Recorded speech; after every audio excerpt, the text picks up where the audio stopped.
तो अभी हम हैं रास्ते में, हम जा रहे हैं सॉफ्टवेयर हाउस। वहाँ पर हम ब्रेस्ट कैंसर अवेयरनेस दे रहे हैं क्योंकि अभी चल रहा है अक्टूबर का महीना, और अक्टूबर के महीने में ब्रेस्ट कैंसर क्या होता है? ब्रेस्ट कैंसर अवेयरनेस मंथ है, अक्टूबर का महीना है, जिसको हम पिंक टॉपर भी कहते हैं। पिंक टॉपर, क्योंकि अक्टूबर और ब्रेस्ट कैंसर को जो है वो पिंक कलर से एफिलिएट किया जाता है। हाँ जी, इसलिए ये पिंक टॉपर भी चलाता है। तो अभी हम इनोवेटिव नेटवर्क के नाम से एक कंपनी और जा रहे हैं, और वहाँ की फीमेल स्टाफ को हम ब्रेस्ट कैंसर अवेयरनेस सेशन देंगे। इस महीने हमने बहुत सारे जगहों पे गए अपने अवेयरनेस देने के लिए। अब यहाँ भी जा रहे हैं, जैसे मैं हर जगह का इंशाल्लाह आज मैं वीडियो भी बनाऊंगी, आई थिंक इजाज़त है तो ताकि जितने भी फीमेल्स हमें देख रहे हैं उनको भी पता होना चाहिए कि हमें क्या करना चाहिए इससे निजात लेने के लिए, इसके फर्स्ट स्टेज सेकंड स्टेज से बचने के लिए, और इसके क्या सिम्टम्स हैं, क्या प्रिवेंशन है, और हम इससे किस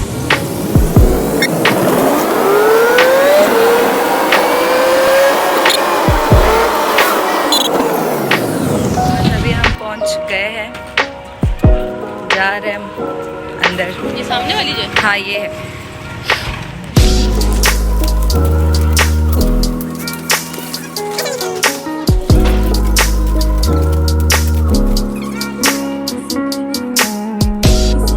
स्पेशली अब मैं फीमेल की बात करूँ, किसी भी एक फीमेल को, इवन आपकी 10 जनरेशन्स पहले भी ब्रेस्ट कैंसर हुआ है तो यू आर मतलब लाइक मोर प्रोन, और इवन आपके आगे जो मतलब लाइक आपकी जो जनरेशन फर्दर होंगी वो भी बहुत ज़्यादा प्रोन है। हो सकता है आप वो जीन्स म्यूटेशन कैरी कर लो लेकिन आप में ब्रेस्ट कैंसर डेवलप नहीं हो, जीन काम करती है, या हमारा ज़्यादातर आना जाना आउटडोर है, फॉर एग्जांपल ज़्यादा ड्राइव है इस तरह से, और स्पेशली कराची के अंदर मैंने देखा है धूप जो है वो बहुत ज़्यादा तेज़ है, और जो स्पैन है मगरिब के होने का वो एज़ कम्पेयर टू पंजाब या अदर प्लेसेस इट्स मतलब लाइक मच मोर स्ट्रॉन्गर। तो आप लोगों को अवॉइड करना चाहिए कि डे लाइट के अंदर, रात को इवेंट हो या कुछ भी हो तो you can easily wear black undergarments, but try to avoid black undergarments whenever you are मतलब like outside in day time. इसके बाद कुछ फैक्टर्स हैं जो कि रिवर्सिबल हैं, ठीक है, ये मैंने भी आपको बात की इरिवर्सिबल की। कुछ फैक्टर्स हैं जो कि रिवर्सिबल हैं, उनमें आ जाता है अल्कोहल कंजप्शन, उसकी वजह से जो है ब्रेस्ट कैंसर डेवलप हो सकता है, किसी भी टाइप का कैंसर हो सकता है लेकिन breast cancer as well. Smoking की हिस्ट्री, अगर किसी भी फीमेल की, आपको पता है आजकल वैसे ही मतलब लाइक शीशा, स्मोकिंग का मतलब सिर्फ ये नहीं सिगरेट, इनफैक्ट शीशा and a lot of other मतलब लाइक थिंग्स, वुमेन जो कि इसको मतलब बहुत ज़्यादा कंज्यूम करती हैं। इवन स्मोकिंग, अगर आप पैसिव स्मोकिंग भी कर रहे हो, पैसिव स्मोकिंग होती है even if you are not smoking by yourself but you are sitting in that sort of environment जहाँ पे कोई स्मोक कर रहा है, तो passive smoking is more hazardous and more dangerous as compare to active smoking. Active smoking में शायद फिर भी वो टार और वो सब कुछ इतना वो नहीं अंदर जाता जितना पैसिव में जाता है। जब आप उसको एक्सेल करते हो तो वो बिल्कुल ही उसके हैजर्डस कुछ चीज़ें रह गई होती है जो बाहर आती हैं, और आपकी सराउंडिंग में जो भी बैठा हुआ है वो जब वो उसको इनहेल करता है तो उसके लिए ज़्यादा इस चीज़ का खतरा होता है। फिर हार्मोन थेरेपी, पीसीओज आपको पता है पॉलीसिस्टिक ओवेरियन डिजीज़ हर दूसरी फीमेल को ये पाकिस्तान के अंदर तो स्पेशली है। क्यों? क्योंकि ब्रॉयलर हम लोग खाते हैं, चिकन हम लोग ज़्यादा लेते हैं। चिकन का इतना सा जो चेक होता है जिसको एक टाइम स्पैन फॉर एग्जांपल चाहिए होता है 32 डेज़ और मतलब लाइक 2 मंथ्स एक पूरा चिकन बनने के लिए, तो हम लोग पाकिस्तानी क्या करते हैं कि अपनी मतलब लाइक वो पैसे बनाने के लिए, सब कुछ करने के लिए उस चेक को हार्मोन के इंजेक्शंस लगाते हैं ताकि वो टाइम स्पैन 15-20 डेज़ पे हो जाए, 1.5-2 महीना जितना भी होता है उसकी बजाय। वही चिकन जब हम लोग खाते हैं तो फीमेल्स के अंदर वही हार्मोन्स चले जाते हैं, और आपको पता है कि अल्लाह ताला ने ऐसा सिस्टम रखा हुआ है कि मेल के अंदर सिर्फ एक ही हार्मोन है टेस्टोस्टेरोन, लेकिन फीमेल के अंदर 3-4 हार्मोन्स है। इवन फीमेल के अंदर मेल हार्मोन टेस्टोस्टेरोन भी है, ठीक है, इसके अलावा oestrogen, progesterone and so on बहुत से हार्मोन्स है। तो जब आप ब्रॉयलर लेते हो वो हार्मोन्स जो हैं आपके अंदर आते हैं, आपका अपना हार्मोनल इम्बैलेंस होता है जिसकी वजह से आपको पीसीओएस और भी बहुत से इश्यूज डेवलप हो जाते हैं। उसकी वजह से आप क्या करते हो कि आपके मतलब लाइक मेंस्ट्रुअल जो साइकिल होता है वो डिस्टर्ब हो जाता है, a lot of other problems as well. फिर आप किसी गायनाकोलॉजिस्ट के पास या किसी मतलब लाइक ये जो हार्मोन स्पेशलिस्ट होते हैं इनके पास आप जाते हो, वो आपको क्या करते हैं कि hormone replacement HRT therapy start करवाते हैं। जब आप HRT थेरेपी स्टार्ट करते हो, हार्मोन रिप्लेसमेंट थेरेपी स्टार्ट करते हो, तो उसकी वजह से ये तो हो सकता है कि पीसीओज या कोई भी ऐसी एक्टिव डिजीज जिसके लिए आप गए हो वो ठीक हो जाए, लेकिन कोई और मतलब लाइक साइड लाइन जैसे आपकी इम्यूनिटी डिक्रीज हुई है या आप susceptible to have the breast cancer and you are unaware of it, तो वो हार्मोन रिप्लेसमेंट थेरेपी की वजह से पीसीओज तो ठीक हो गए लेकिन आप क्या हो गए, ज़्यादा प्रोन हो गए to get breast cancer as much early as possible. तो हार्मोन रिप्लेसमेंट थेरेपीज बहुत ज़्यादा इंपॉर्टेंट रोल प्ले करती हैं और ये रिवर्सिबल फैक्टर इसीलिए है कि अगर आपको अपनी हेल्थ के बारे में पता होगा, आपने प्रॉपर अपनी स्क्रीनिंग करवाई हुई, आपको अपनी फैमिली हिस्ट्री के बारे में पता है, सब कुछ पता है, तो एटलीस्ट आप उस डॉक्टर को जाके हिस्ट्री दे सकते हो कि दैट आई हैव मतलब लाइक सम म्यूटेशन, जैसे बड़का की म्यूटेशन या कुछ भी और ऐसे फैक्टर, मेरी फैमिली हिस्ट्री है ब्रेस्ट कैंसर की, तो वो आपको ज़्यादा प्रॉम्प्टली और उस लिहाज से आपकी पूरी उस डिजीज़ की रिजीम जो है वो प्रिपेयर करता है। अच्छा, I have a question. Every doctor says कि चिकन नहीं खाएं, और अब तो यही कह रहे हैं कि बीफ में भी यही होता है कि हर चीज़ में इम्प्योरिटी तो है, लेकिन चिकन एक ऐसी चीज़ है, आपने देखा होगा कभी हम लोग जब रोड पे ट्रेवल भी कर रहे होते हैं तो इतने जैसे लिटली चेक और वो एक एक बॉक्स के अंदर उन्होंने इतना ओवरलोड किया होता है कि उसी में वो अक्सर मर भी जाते हैं, एंड यू नेवर नो कि वो मरे हुए। आई डोंट थिंक सो कि अगर वो फॉर एग्जांपल एक वो जो भी कंटेनर या जो भी होता है उसके अंदर कैपेसिटी है 100 की, लेकिन उसमें ओवरलोड उन्होंने किए होते हैं 200 250, तो उनमें से 60-70 मर भी जाते हैं। What do you guys think कि मतलब वो उसको करके इतने अच्छे हैं कि वो उनको नहीं वो उसके अंदर मिक्स करते होंगे जो अलाइव हैं। तो जब वैसे ही उस चिकन जो वो बड़ा हुआ है, चिक से चिकन बना है, उसके अंदर हार्मोन्स है, और अगर उसकी जो हेल्थ है वो अच्छी नहीं है और आप वही ले लेते हो, खा लेते हो, ईटेबल, यू शुड मतलब like be concerned about it. किसी भी टाइप की प्रोमिनेंट वेन्स, अगेन प्रेगनेंसी के अंदर वेन्स प्रोमिनेंट हो जाती हैं दोनों ब्रेस्ट के ऊपर, क्योंकि साइज वगैरह इंक्रीज होता है, सब कुछ होता है। लेकिन इसके अलावा अगर आपको यूनिलेटरल या आपको कोई भी वेन इतनी प्रोमिनेंट फील हो कि वो टॉर्चरस और आपकी स्किन से ऊपर आ रही हो, तो that's also a concern factor. Nipple discharge हो गया, हाँ, निपल टर्न इन्वर्टेड, हमेशा जो निपल होता है वो इन्वर्टेड होता है, एक्सवर्टेड होता है, लेकिन अगर कभी भी आपको किसी भी डिग्री का किसी भी अपनी मतलब लाइक अपनी सराउंडिंग में फीमेल में आपको कोई भी ये बात बताई, आपको खुद में फील हो, तो that's also a concern factor.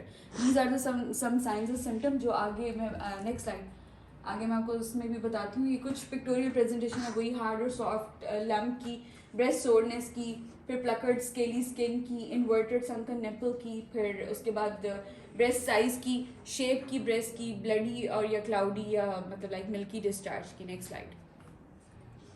ये एक बहुत इंपॉर्टेंट स्लाइड है जो शायद आप लोगों ने हर जगह के ऊपर देखी होगी। ये एक ट्रे होती है ऑरेंजेस की या मतलब लाइक लेमन्स की, उससे हम लोग प्रेजेंट करते हैं, हम लोग बताते हैं साइंस और सिम्टम्स क्या है। जैसे फर्स्ट के अंदर थिक मैस का बताया गया है, इंडेंटेशन सेकंड में बताया, इंडेंटेशन होती है कहीं से भी स्किन हल्की सी भी इंडेंट हो जाए ब्रेस्ट के ऊपर, skin soreness, redness, new flare from मतलब like nipple, dimpling of the skin. Dimpling of the skin क्या होती है कि जैसे जब अक्सर फीमेल्स वैक्स करवाती हैं तो वैक्स करवाने के बाद आपके आर्म्स में या आपके लेग्स में छोटे छोटे से हेयर फॉलिकल्स होते हैं, वो डिम्पल्ड इन हो जाते हैं। तो दैट्स मतलब आपकी लिम्स के ऊपर दिस थिंग इज मतलब कॉमन आफ्टर वैक्स, या जैसे आपको गूज बम्स आते हैं तो उस टाइप पे हो जाते हैं, लेकिन on your breast that's not the normal thing. If ever आपको कुछ भी ऐसा फील हो अपनी ब्रेस्ट टिश्यू के ऊपर, ब्रेस्ट स्किन के ऊपर, तो दैट्स द कंसर्निंग फैक्टर।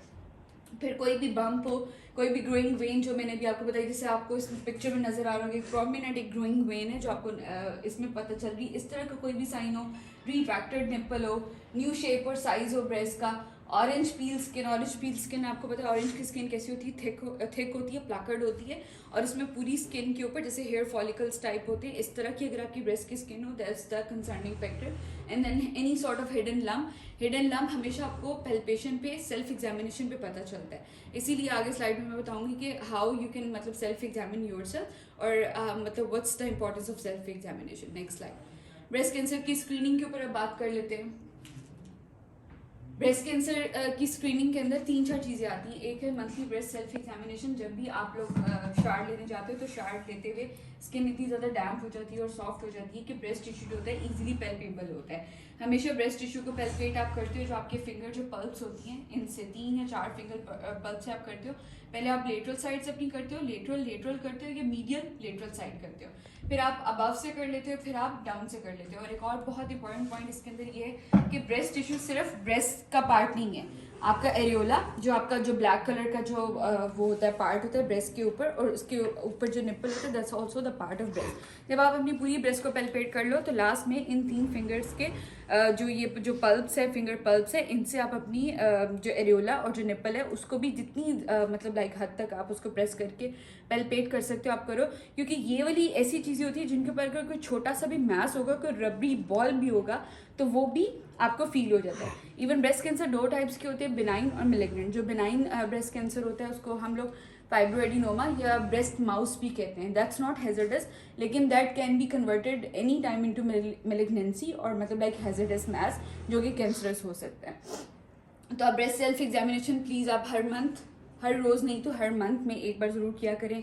एक बार कोई भी ऐसा फिजिशियन या आपका कोई भी ऐसा डॉक्टर, फीमेल डॉक्टर जिसके साथ आप कंफर्टेबल हो, उसको साल में एक बार ज़रूर दिखाएं। अगर आपकी फैमिली हिस्ट्री स्ट्रांग है तो अपनी स्क्रीनिंग के ऊपर बहुत ज़्यादा आप एम्फेसाइज करें कि आपने कितने कितने अरसे के बाद अपनी स्क्रीनिंग्स करवानी है। स्क्रीनिंग के अंदर बाकी वाला इसके रेडिएशंस की अगर मैं बात करूँ तो उसमें मेमोग्राफी और अल्ट्रासाउंड आ जाता है। अल्ट्रासाउंड होता है कि लेस देन 25 या 30 ईयर से जितनी भी फीमेल्स काम है उसमें हम प्रेफर करते हैं कि अल्ट्रासाउंड करवाएं, क्योंकि अल्ट्रासाउंड में कोई भी फाइंडिंग आपको पता चलती है, lack of knowledge, too busy, forgetfulness, तो इन इश्यूज से आप मतलब लाइक ओवरकम होके आप अपनी हेल्थ का ख्याल रख सकते हैं। Next slide. Self breast examination, ये मैंने भी आपको बता दिया कि कैसे आप करते हो। हाँ, अब मैं आपको बता रही थी ब्रेस्ट के पार्ट्स का, कि ब्रेस्ट के पार्ट के अंदर एरियोला भी आ रहा था, निप्पल भी आ रहे थे। नॉट जस्ट दिस, आपकी जो आर्म पेट की जो टेल जहाँ तक आती है दैट्स कॉल्ड ब्रेस्ट टेल इसको बोलते हैं। ये आपकी स्किन से अंदर आती है और ये आर्मपिट तक जाती है, तो that's also A part of breast. जब भी आप पेल्पेशन करो, सेल्फ ब्रेस्ट एग्जामिनेशन करो, तो उसके अंदर अपने एरियोलास को भी पेल्पेट करो, क्योंकि काफ़ी बार ऐसे होता है कि आपका जो मेन ब्रेस्ट टिश्यू होता है उसमें कोई भी लंप या कोई भी ऐसी चीज़ नहीं होती, लेकिन आपके एरियोला के अंदर होती है। लोगों को ये लगता है कि नहीं, that's not the part of the breast, but basically that's the part of the breast. और वंस अगर आपको पता है कि लिम्फ नोड्स के अंदर एक बार ट्यूमर डेवलप हो जाए, आपको ब्रेस्ट के जो लिम्फ नोड्स हैं वो थोड़े से नेक में भी आए होते हैं और वो थोड़े से एरियोला में भी आए होते हैं। अगर एक बार आपके किसी लिम्फ नोड के अंदर कोई ट्यूमर डेवलप हो जाए, फॉर एग्जाम्पल किसी की भी लाइफ स्पैन के अंदर या किसी की भी कोई फीमेल की फैमिली हिस्ट्री ऐसी है कि उसकी नानी में, दादी में या मदर में या मतलब किसी भी फोर मदर में इस तरह से उनको इसमें एरियोला जो हमारी जो आर्मपिट वाला एरिया है उसके अंदर कोई भी लम्प या कुछ भी ऐसे वैसा फील हुआ था, तो आप लोगों ने अक्सर देखा होगा वहाँ से वो स्कूप आउट कर देते थे पहले ज़माने में, जब इतनी एडवांसमेंट्स नहीं आई थी। कुछ सालों के बाद फिर उसकी वही उसी तरह का कैंसर, ये ट्यूमर जो है उसकी ब्रेस्ट टिश्यू के अंदर डेवलप हुआ होता था। ये क्यों होता है? ये आपके लिम्फ नोड्स की वजह से होता है। लिम्फ नोड्स में जो लिम्फ होता है वो एक नोड से दूसरे में, तीसरे में, चौथे में, तो आप समझोगे अगर एक बार कैंसर एक लिम्फ नोड में डेवलप हुआ, हो सकता है वहाँ से आपने स्कूप आउट कर दिया, लेकिन उसके कुछ रेमनेंट्स रह गए, कुछ परसेंट के, तो वो आगे को किसी भी और लिम्फ नोड के अंदर जाके कुछ अरसे में ट्रेवल करके वहाँ पे उस जगह के ऊपर कैंसर या ट्यूमर जो है वो कॉज कर देते हैं। ब्रेस्ट सेल्फ एग्जामिनेशन मैंने भी आपको बता दिया कि कैसे करने, लेटरली और फिर आप अबव और फिर डाउनवर्ड्स और फिर एरियोला एंड देन निप्पल और फिर आर्मपिट। Next slide. मेमोग्राम का मैं आपको बता रही थी कि लो रेडिएशंस होती हैं, ये इजी है to diagnose anyone with breast cancer. Next slide. Mammogram का ये तरीका होता है कि इसमें दो आप प्लेट्स के अंदर ब्रेस्ट टिश्यू को रख के प्रेस करते हो और एक पिक्चर आती है और उसमें पूरी आपका जो ब्रेस्ट टिश्यू होता है उसकी आप इजीली मतलब रेडियोलॉजिकल पिक्चर ले लेते हो। अगर कोई भी मैस इनफैक्ट डीपर डाउनर भी हो जो अगर आपकी सेल्फ एग्जामिनेशन पे आपको नहीं पता चले तो वो इसके अंदर आ जाता है। Next slide. अल्ट्रासाउंड बिल्कुल उसी तरह से होता है जैसे बॉडी के किसी भी पार्ट का अल्ट्रासाउंड होता है, प्रोब होता है, आप उसके ऊपर जेल लगाते हो और इजीली आप अल्ट्रासोनिक पिक्चर ले लेते हो। Breast cancer prevention, that's the most important thing. आपको बॉडी वेट अपना आइडियल रखना चाहिए, एक्सरसाइज करनी चाहिए, हेल्दी लाइफस्टाइल अडॉप्ट करना चाहिए, सेडेंटरी लाइफस्टाइल को ख़त्म करना चाहिए, वेजिटेबल्स और फ्रूट्स इस तरह की चीज़ें लेनी चाहिए। किसी भी टाइप के कैंसर के लिए, स्पेशली रिप्रोडक्टिव और ब्रेस्ट कैंसर के लिए आप अपने जो है ब्रॉयलर और इस तरह के जो जंकी फूड हैं, ये फ्रिजी ड्रिंक्स हैं, आप उनको अवॉइड करो। Next slide. ये भी मैंने सब बता दिया। Next slide. आगे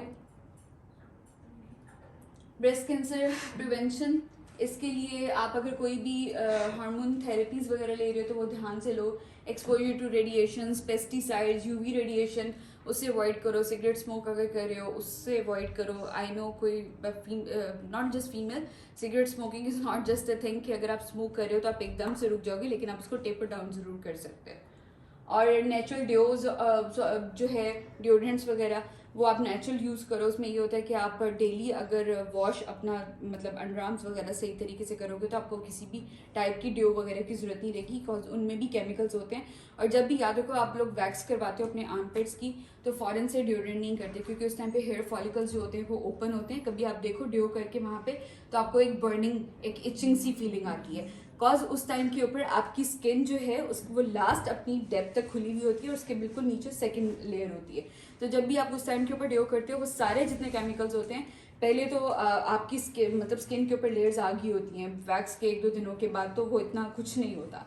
लेकिन जब आपने अभी बिल्कुल फ्रेश वैक्स करवाई इस टाइम पे सारे हेयर फॉलिकल्स ओपन होते हैं, तो जो भी आप स्प्रे करोगे वो डीपर डाउन आपके टिश्यू के अंदर जाएगा और that might contain some hazardous and harmful chemical जो कि आगे जाके कैंसर या किसी भी टाइप की डिजीज का सबब बन सकता अच्छा है। Doctor, is it safer to get your breast waxed? कुछ ये तो नहीं होता कि पुलिंग की वजह से कुछ? नहीं, it's just like a tissue, उसके नीचे बहुत सा फैट पड़ा हुआ है, मसल्स पड़े हुए हैं एंड ऑल दैट, तो मसल्स तो आपके आर्म्स पर ये हो, लेकिन it's always safe to get it done मतलब बाय सम स्पेशलिस्ट। अक्सर ऐसा होता है कि आप पैच टांग पे भी या कहीं पे भी आप वैक्स करवाते हो, पैच ही गलत आप कर लो तो वो पूरा वो जो एरिया होता है वो रेड हो जाता है, या उस पर कोई ल्यूबर कैलर कोई पिंपल्स इस तरह की चीज़ हो रहती है, तो वहाँ पे तो आप अफोर्ड कर लेते हो।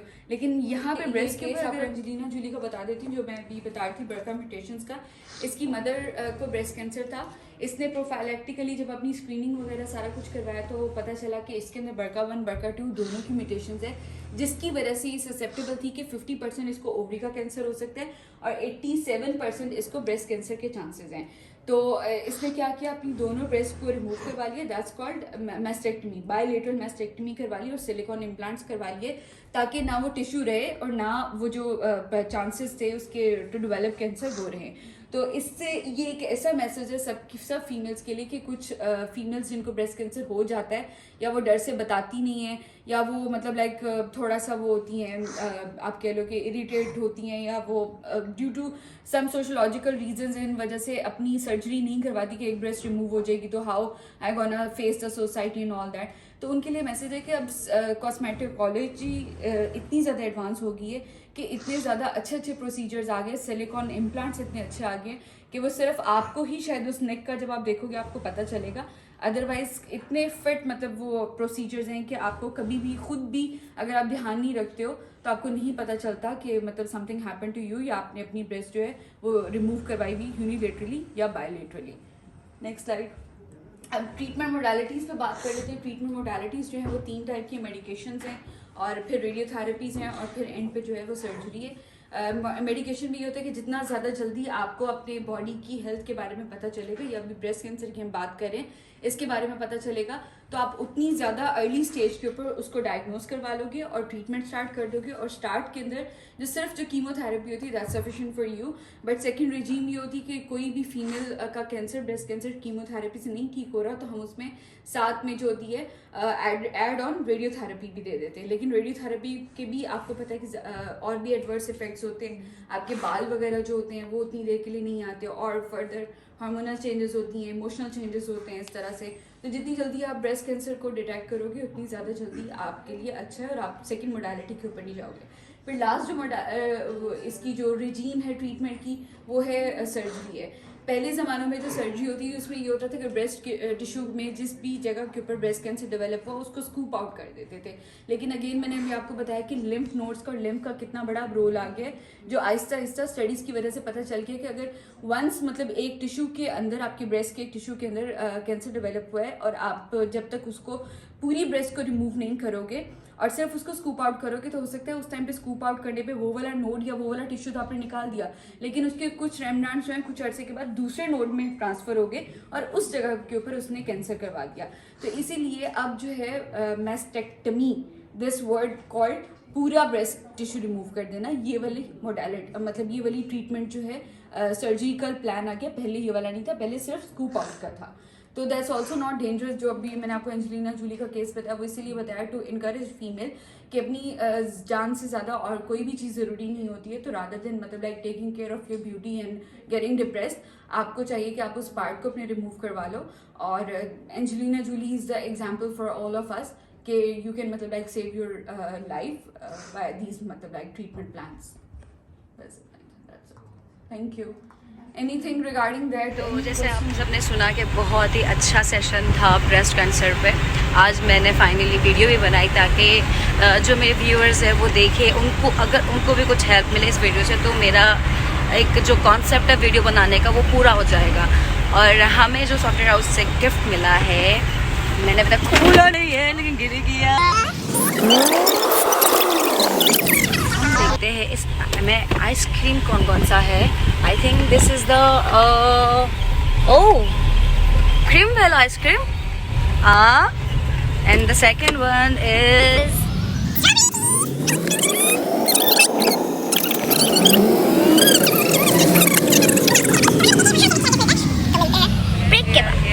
जेरिक्स ग्रुप. और अनंता हमारे साथ है और बताएगी कि आज इन्होंने क्या सीखा, और मेरे बारे में बताएगी मैं कैसे. इनके बारे में मैं ये बता सकती हूँ कि ये अपनी कॉलीग के भाई हैं और ये